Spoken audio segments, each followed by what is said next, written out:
Hello दोस्तों, आगे चलते हैं जी। अगला क्वेश्चन है, कंसीडर द फॉलोइंग स्टेटमेंट। दो स्टेटमेंट्स आपको दी गई हैं, तो क्या करना है आपने, which one of the following is correct in respect of the above statements. देखते हैं जी। पहली स्टेटमेंट कहती है, India public sector health care system largely focuses on curative care with limited preventive, promotive and rehabilitative care. तो जब आप तैयारी करते हो जीएस की, तो उसमें ये लाइन बार बार आती है कि देखो हम ना जो हेल्थ सिस्टम है वो जब गड़बड़ हो जाती है तो उसको ठीक करने के ऊपर ज्यादा पैसा लगता है, प्रिवेंशन में कम सरकार पैसा खर्च करती है। तो ये बात सही है कि हम एक बार बीमार होने के बाद उसको ठीक करने के ऊपर जो हमारा है ना खर्चा वो ज्यादा है। अगर प्रिवेंशन करे तो बीमारी हो ही ना, तो इसके ऊपर हमारा इतना फोकस नहीं है। तो ये बात है सही।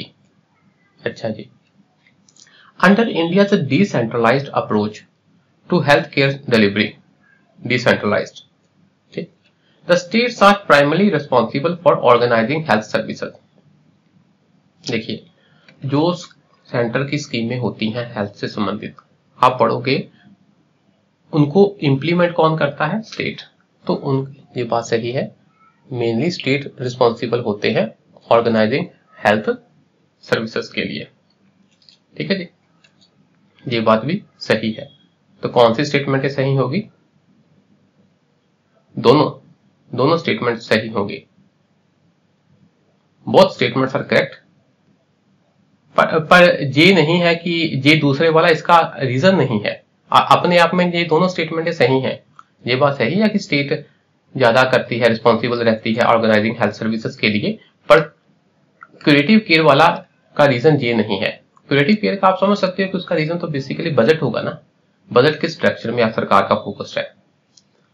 अच्छा जी, तो आंसर क्या होगा, B.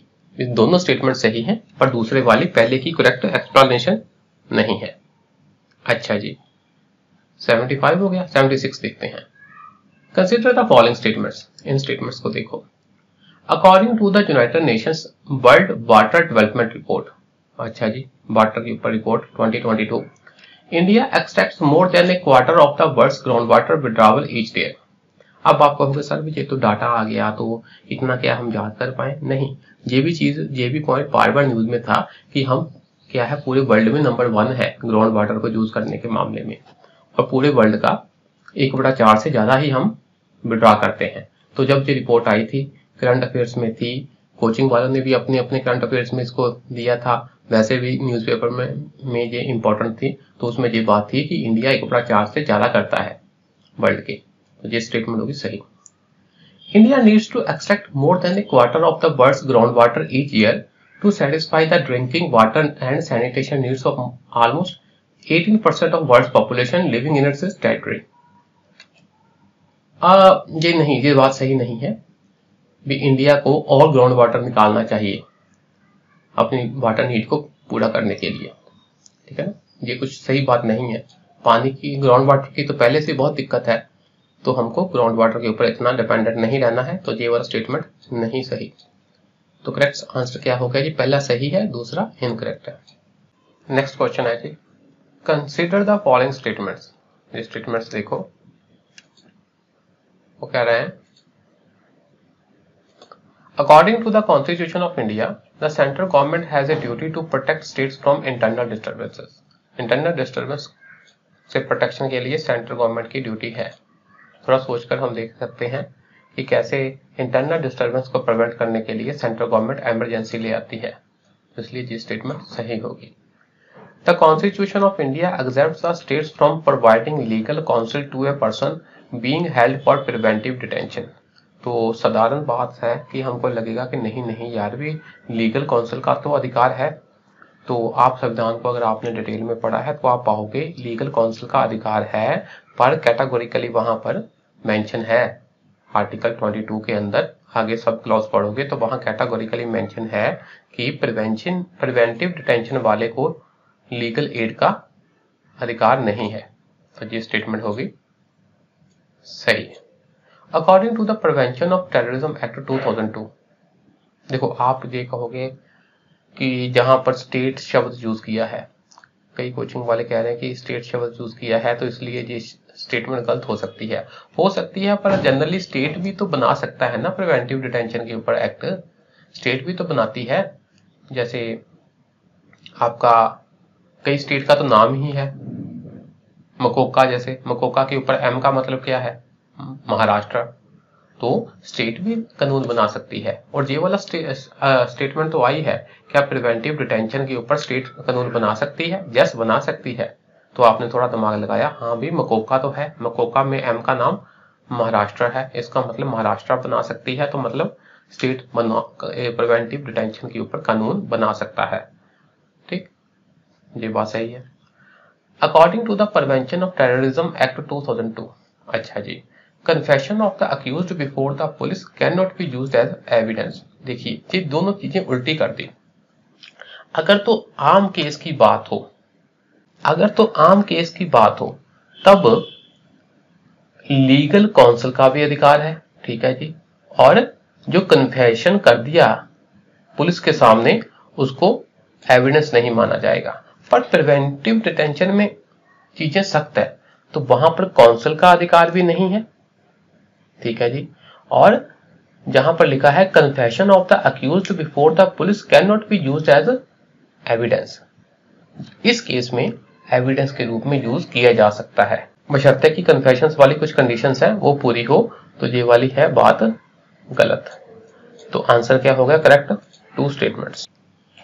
Which one of the following countries has been suffering from decades of civil strife and food shortages and was in news in the recent past for its very severe famine?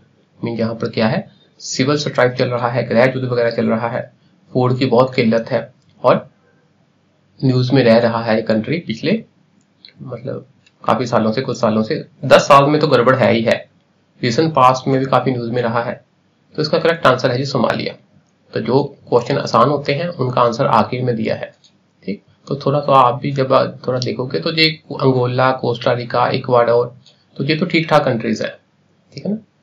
Costa Rica western coast पर है, Ecuador में भी कोई इतनी ऐसी बात नहीं है, अंगोला में भी कभी नहीं आपने ऐसे सुना। सोमालिया में जैसे हम आम बातचीत करते हुए यही बात करते हैं ना, इतनी भूखमरी है तो सोमालिया में है ना में ही जाकर सेवा कर लो जाकर, या इसको छोड़ो। होता क्या है ना कि अखबारों में, न्यूज़पेपर में जनरली ऐसी फोटो आती है, देखो वहां पर भूखमरी है, तो वो कटिंग आपको रियलाइज करवाती है। तो आपने थोड़ा अपने सेंसर खोल के रखने हैं, जो कुछ आसपास हो रहा है तो उसको देखना है, ठीक है। ऐसा नहीं कि सारा कुछ कोचिंग वालों ने लिख कर आपको याद कराना है, तो आपने भी अपने सेंसर खोल के रखने हैं, न्यूज वगैरह सुनने हैं, कहीं कुछ गड़बड़ हो रही है तो उसको देखना है क्यों गड़बड़ हो रही है, कहाँ हो रही है। आंसर है जी सोमालिया 79, ठीक है। ये क्वेश्चन हो गए सारे 77 वगैरह, हाँ जी 79 देखते हैं। In India the biodiversity management committees are key to the realisation of the objectives of Nagoya protocol. तो इसका हिंदी में आप करोगे, समझोगे तो जो नगोया प्रोटोकॉल है किसके ऊपर, बायोडायवर्सिटी के ऊपर। तो इंडिया वालों ने क्या किया, उसको उसकी प्रोविजंस के लिए हमने कमेटी बना लीजिए। तो ये कमेटी ही क्या है, are the key realisation of the किसके लिए, objectives of the Nagoya protocol. तो नगोया प्रोटोकॉल के अंतर्गत जो हमने अपने अपने एम्स रखे हैं, तय कर रखे हैं, उसको प्राप्त करने के लिए हमने एक अपनी बायोडायवर्सिटी मैनेजमेंट कमेटी बनाई है। बात सही है जी, जनरल सी स्टेटमेंट है। तो इंटरनेशनल कन्वेंशन, इंटरनेशनल प्रोटोकॉल को लागू करने के लिए हमने अपने देश में उस हिसाब से कमेटियां बनाई होती हैं। तो मैंने भी अपने लेक्चर में जब हम पढ़ाया है मैंने, तो और भी किसी एनवायरनमेंट की बुक में आप पढ़ोगे तो ऐसी चीजें आती हैं कि नगोया प्रोटोकॉल के अंदर हमने क्या क्या किया है, ठीक। तो देखो एग्जामिनर ने क्या पूछा, एग्जामिनर ने ऐसे ही पूछ लिया कि आपको नगोया प्रोटोकॉल भी पता होना चाहिए, ठीक, और इंडिया में उसका क्या है, ठीक। तो अच्छा जी, द बायोडायवर्सिटी मैनेजमेंट कमिटीज, अब इन कमेटी का देखो बात, have important functions in determining access and benefit sharing including the power to levy collection fees on the access of biological resources within its jurisdiction, ठीक है ना। तो इसके पास, इन कमेटियों के पास क्या है, पावर है, इनके क्या क्या फंक्शंस हैं। देखो होता है ना कि जो बायोलॉजिकल रिसोर्सेज से हम बेनिफिट लेते हैं उनका फेयर डिस्ट्रीब्यूशन होना चाहिए। तो इस चीज को इम्प्लीमेंट करने के लिए भी इन कमेटियों का अहम योगदान है। तो जहां पर आप फंस जाओगे, including the power to levy collection fees, ठीक है ना, on the access of biological resources within its jurisdiction. तो ये पावर भी क्या है इनके पास होती है कलेक्शन फीस के ऊपर, है ना, कलेक्शन फीस लगाने के लिए। On access of biological resources, biological resources की कलेक्शन के लिए आप ये क्या फीस लगा सकते हैं? हाँ जी, लगा सकते हैं जी। तो जनरल सी स्टेटमेंटें अमूमन सही होती हैं, बशर्ते कि वो बहुत इंपॉर्टेंट पॉइंट ना हो जिसमें कीवर्ड्स हो जो कि इधर उधर हो सकता है। तो ये कलेक्शन फीस भी लगा सकते हैं। तो कलेक्शन फीस लगाएंगे, 4 पैसे आएंगे, तो बायोडाइवर्सिटी के ऊपर भी खर्च भी करेंगे। हाँ जी, तो नेक्स्ट टाइम आप तैयारी करना, तो जब कमेटी आई तो उनके फंक्शन वगैरह भी जरूर पढ़ना भी क्या क्या कर सकते हैं।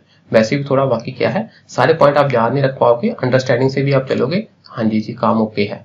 तो कितनी स्टेटमेंट सही है? दोनों। ठीक है जी, आगे देखिए जी। Consider the following statements in the respect of election to the president of India. President of India के इलेक्शन के संबंधित कुछ स्टेटमेंट दी गई है, देखते हैं। The members nominated to either house of the parliament or the legislative assemblies of states are also eligible to be included in the electoral college। तो आपको पता है कि प्रेसिडेंट के इलेक्शन के लिए सिर्फ इलेक्टेड मेंबर होते हैं, नॉमिनेटेड मेंबर नहीं होते। तो ये बात तो बिल्कुल थोड़ी आसान थी, इसको काटा मारो। Higher the number of elective assembly seats, higher is the value of vote of each MLA of that state। आपको ना इलेक्टोरल जो MLA की है ना वोट, उसका ना फार्मूला पता होना चाहिए। वो फार्मूला है population divided by number of MLAs into 1 divided by 1000। ठीक है, ये बात होती है। अब आप देखो पॉपुलेशन है ये P, पॉपुलेशन कहता है high the number of elective assembly seats. अगर नंबर ऑफ सीट्स ज्यादा है, high is the value of vote of each MLA of that state. ठीक है, नहीं, सीट अधिक है तो क्या होती है, वैल्यू कम हो जाती है, क्योंकि ये क्या है, इससे डिवाइड हो रहा है। ये n नीचे है, अगर ऊपर होता तो बात कुछ और होती, अगर नीचे है तो इसका मतलब कम हो जाती है। ये काटा लगाओ।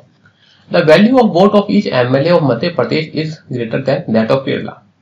अब ये आपको बात समझना मुश्किल होगा, क्योंकि अगर आप वैल्यू निकालो तो आपको मध्य प्रदेश और केरला की पॉपुलेशन और नंबर ऑफ सीट्स पता होने चाहिए, पर हमको नहीं पता, तो इसको तय कर पाना मुश्किल होता है।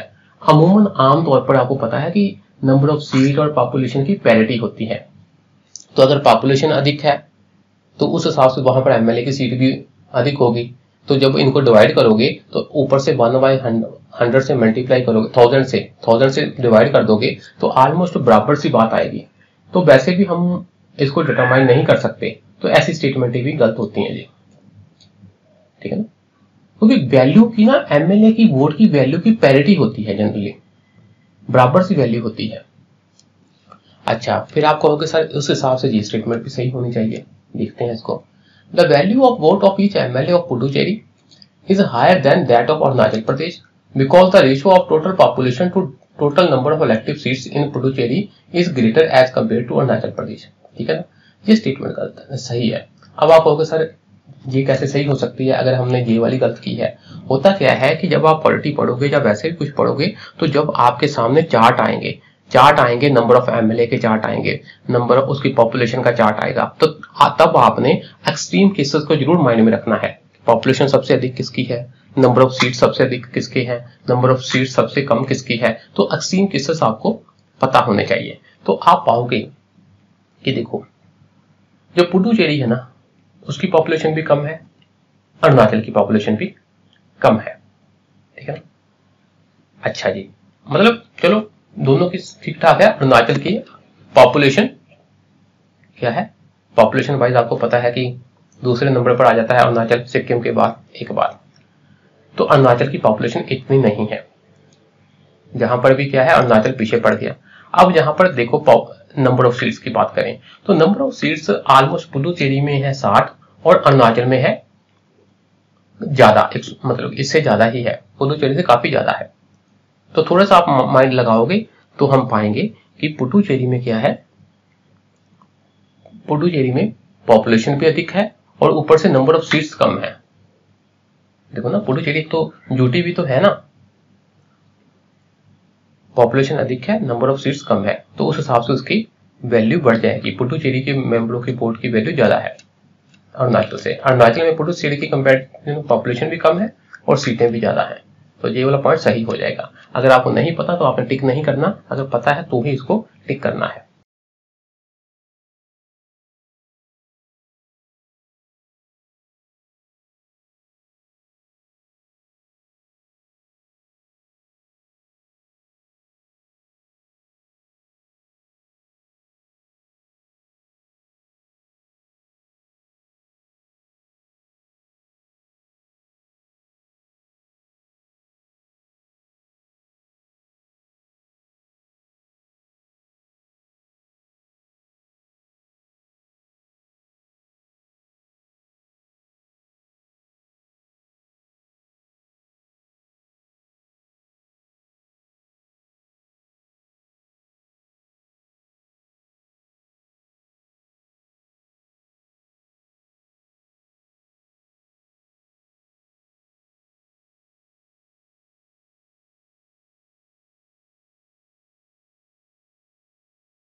ठीक है जी, ये वाला पॉइंट सही है, तो इसका ओनली वन आंसर है, अगर पता है तो ही टिक करना, बाकी आप कंफर्म कर लेना।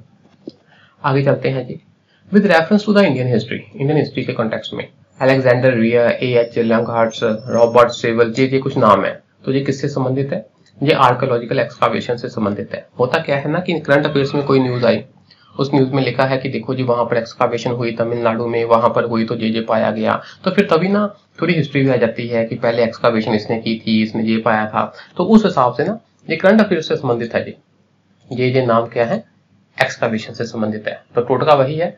इतने नाम आपको नहीं पता तो क्या करें? पहला ए लगा दो। अगर एक्सट्रीम केस है, अगर आपको पता है कि कोई और चारा है ही नहीं और आपने टिक करना ही करना है, तब आप ए को टिक कर सकते हो, अदरवाइज स्किप कर देना अगर पता है नहीं है तो। ठीक है, ये देखिए, consider the following pairs. Site दी गई है, किसके लिए फेमस है?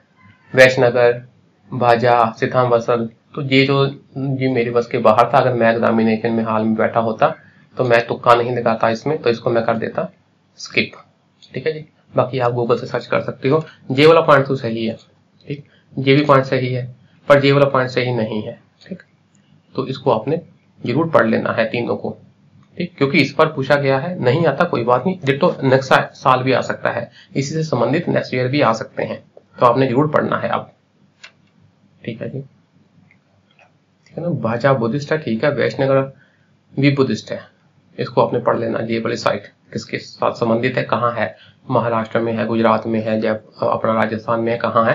ये साइट्स भी आपने देख लेनी है। ठीक, अच्छा जी, हाँ, ये क्वेश्चन देखो,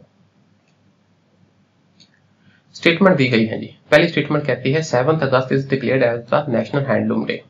अब देखो, आप कहोगे सर क्या हम हर कोई नेशनल डे को याद करके रखें? नहीं, होता क्या है ना कि ये वाला डे इंपॉर्टेंट था, प्रधानमंत्री ने स्पेशल इसको अनाउंस किया था और इसका सिग्निफिकेंस भी है, तो इसलिए ये वाला डे न्यूज में था, तो आपने तब इसको पिक कर लेना है। 7 अगस्त, अब आप पूछोगे 7 अगस्त ही था या नहीं था?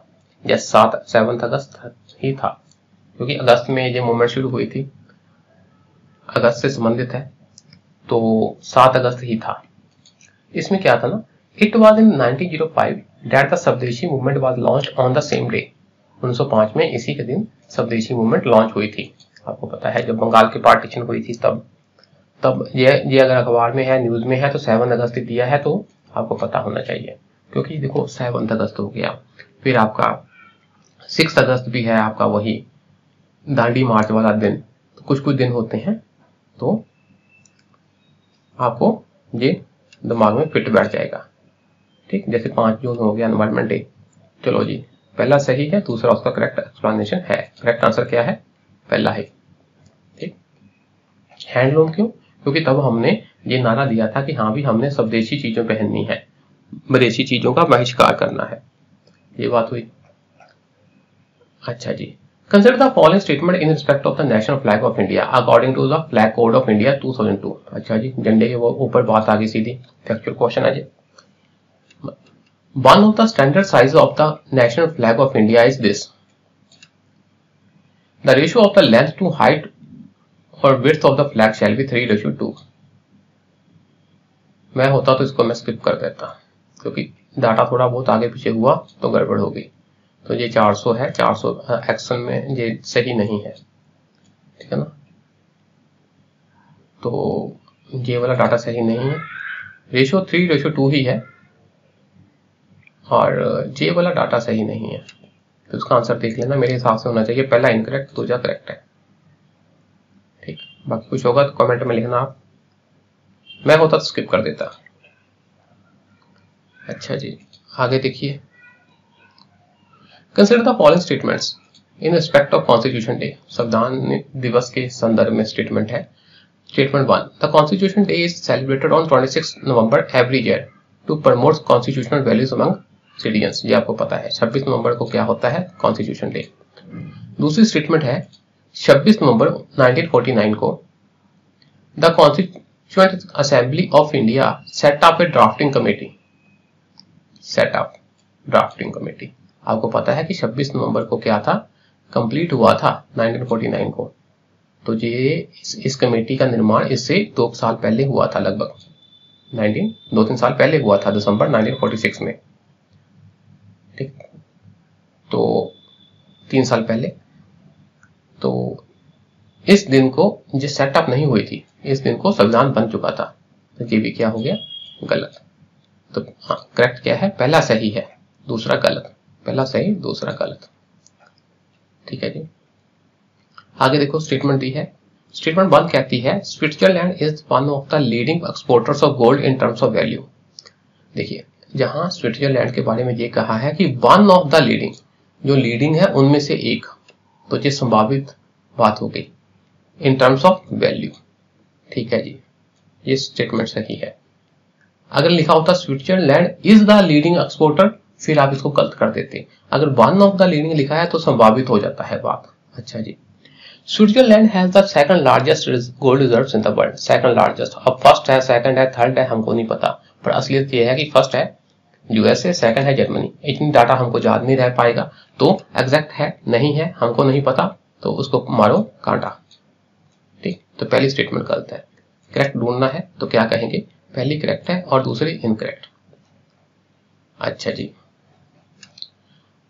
आगे चलते हैं जी। ये स्टेटमेंटें दी हैं recently the United states of America, USA और यूरोपियन यूनियन, इन्होंने क्या किया, have launch the trade and technology council. इन्होंने ट्रेड और टेक्नोलॉजी काउंसिल लॉन्च की। ये बात सही है, न्यूज में थी, इंपॉर्टेंट पॉइंट था। क्यों, ताकि टेक्नोलॉजी का यूज करके ट्रेड को बढ़ावा दिया जाए, ऐसी बात थी। ये बात तो सही है। The USA and the EU claim that through this, ये क्लेम करती है कि इसके द्वारा, इस काउंसिल के द्वारा, they are trying to bring technological progress, technology की प्रोग्रेस करेंगे, and physical productivity under their control, और प्रोडक्टिविटी अपने कंट्रोल में ले आएंगे। तो देखो, अपने कंट्रोल में ले आएंगे, ये बात सही नहीं है। देखो, इंडायरेक्टली चाहे ये दोनों चाहते हो कि हमारे कंट्रोल में आ जाए चीजें, ठीक, पर ओपनली कोई भी क्लेम नहीं करेगा। ठीक, तो इसलिए ये स्टेटमेंट होगी गलत। मेन एम क्या है, कि आपने ट्रेड को बढ़ावा देना है टेक्नोलॉजी का यूज करके। तो जहां क्या लिखा है, टेक्नोलॉजी का प्रोग्रेस करनी है एंड फिजिकल प्रोडक्टिविटी भी बढ़ानी है, इन सबको अपने कंट्रोल में लाना है। बढ़ानी नहीं लिखा, अपने कंट्रोल में लाना है, नहीं, ये बात गलत है। मैंने बताया कि चाहे इनका ये एम हो, पर ओपनली कोई भी ऐसा क्लेम नहीं करेगा। इन्होंने सिंपल कहना है कि हम देखो जी टेक्नोलॉजी का यूज कर रहे हैं, ट्रेड को बढ़ा रहे हैं, इकोनॉमिक एक्टिविटी ताकि बढ़े, सबका भला हो, ऐसी बातें करेंगे ये, ठीक, ऐसा क्लेम करेंगे। ये वाला क्लेम नहीं है। तो क्या आंसर हुआ, पहला सही, दूसरा गलत। आगे देखिए जी, स्टेटमेंट 1 है, India accounts for 3.2% of global exports of goods.